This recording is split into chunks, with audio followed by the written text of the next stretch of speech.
Grandpa ने वैनाया को बताया कि अगले महीने की आखिरी तारीख को मेरा 17th बर्थडे है। इस बार मैं गू फैमिली के पुराने घर में सिंपल सा बॉन्केट रखूंगा, तो शाओनन तुम वहाँ पे जरूर आना। वैनाया हेजिटेट कर रहा था तो ग्रैंडपा कहते हैं कि तुम पिछले 2 सालों से मेरा बर्थडे मेरे साथ ही मनाते आए हो। मैं मेरा बर्थडे गुयानशन जैसे बुरे लड़के के साथ नहीं मनाना चाहता। तो फिर वैनाया मान ही गया कि अच्छा ठीक है, मैं आ जाऊंगा। गुयानशन धीमी आवाज में बोलता है कि ग्रैंडपा आप ये क्या बोल रहे हो, मैं यहाँ पे आपके सामने ही खड़ा हूँ और मैं सब कुछ सुन पा रहा हूँ। फिर ग्रैंडपा अंदर चले गए और गुयानशन वैनाया से कहता है कि ग्रैंडपा ने जो कुछ भी कहा उस पर ज्यादा ध्यान देने की जरूरत नहीं है। लेकिन वैनाया कहता है कि ग्रैंडपा हमेशा ही मेरी और बहुत ज्यादा काइंड रहते थे, तो मुझे जरूर ही जाना चाहिए। फिर वहाँ पे वो दोनों अकेले ही थे और काफी देर तक वो दोनों एक दूसरे को बस चुपचाप देखते रहे। फिर दोनों ने साथ में ही कहा कि अगले महीने वैनाया का फाइनल टूर है। तो गुयानशन उसे पूछता है कि अभी तुम उसकी तैयारियां कर रहे हो ना। वैनाया कहता है गाना बस ऑलमोस्ट रेडी हो ही चुका है। गुयानशन कहता है उस वक्त मैं थोड़ा बिजी रहूंगा, तो फिर मैं तुम्हारा परफॉर्मेंस देखने नहीं आ पाऊंगा, आई एम सॉरी।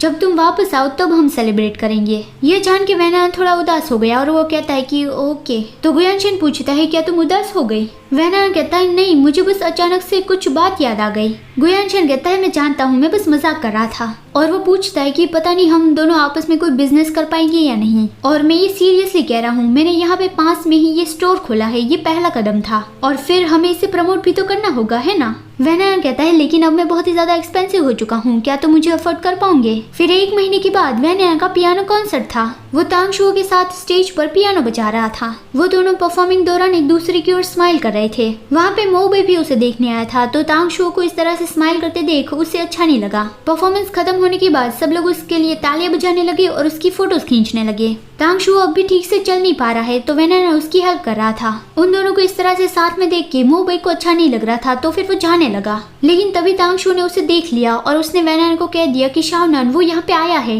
वैनाया पूछता है कि कौन। तो तांग शुओ कहता है कि मोबे वो यहाँ पे आया है। वैनाया कहता है तो फिर तुम उसके पीछे जाओ, मैं यहाँ सब हैंडल कर लेता हूँ। तांग शुओ उसे थैंक्स कहता है और अपनी छड़ी लेके फिर जाने लगा।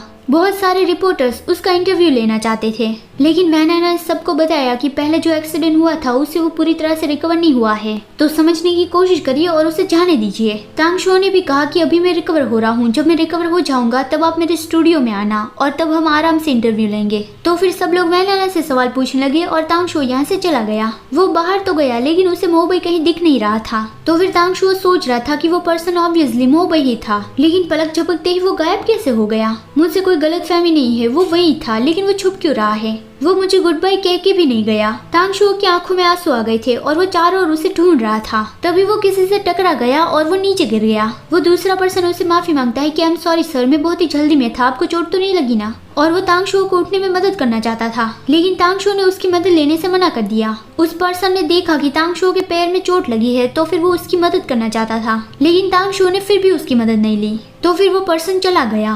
तांग शुओ अभी जमीन पे ही पड़ा था, तभी किसी ने उसकी छड़ी उठा के उसे दी। तो तांग शुओ कहता है कि मैंने कहा ना मैं ठीक हूँ, लेकिन ये बोलते हुए उसने ऊपर देखा तो वो मोबे था। वो उससे कहता है कि तुम्हारा पैर ठीक तो है, तुमने उस पर्सन की मदद क्यों नहीं ली। तांग शुओ उसे पूछता है कि ये तुम्हारी आंख को क्या हुआ, लेकिन मोबे उसे कुछ भी नहीं बताता कि मैं ठीक हूँ। तांग शुओ उसे टच करना चाहता था, तो मोबे अपना चेहरा दूर ले लेता है कि उसे छू मत। तांग शुओ कहता है कि मैं तुम्हारी नजरों में देख के तुमसे बात करना चाहता हूँ, ठीक है। तो फिर वो दोनों गुयानशन के कॉफी शॉप में गई। तांग शुओ उसे पूछता है कि तुम मुझे अपनी आंखें क्यों नहीं देखने दे रहे हो। मोबे कहता है मैं नहीं चाहता कि मेरी बदसूरत यादें तुम्हारी यादें भी बन जाए। तांग शुओ कहता है हम दोनों के बीच में बहुत सारी यादें बनेगी। तुम जानते थे कि मैं नैना के साथ परफॉर्म करने वाला हूँ, तो इसलिए ही तुम यहाँ पे आए थे, है ना। मोबे कहता है हाँ, मुझे इनवाइट किया गया था। तांग शुओ कहता है मैं तुमसे सच सुनना चाहता हूँ और अब पहले की तरह ही ऐसे गायब मत हो जाना।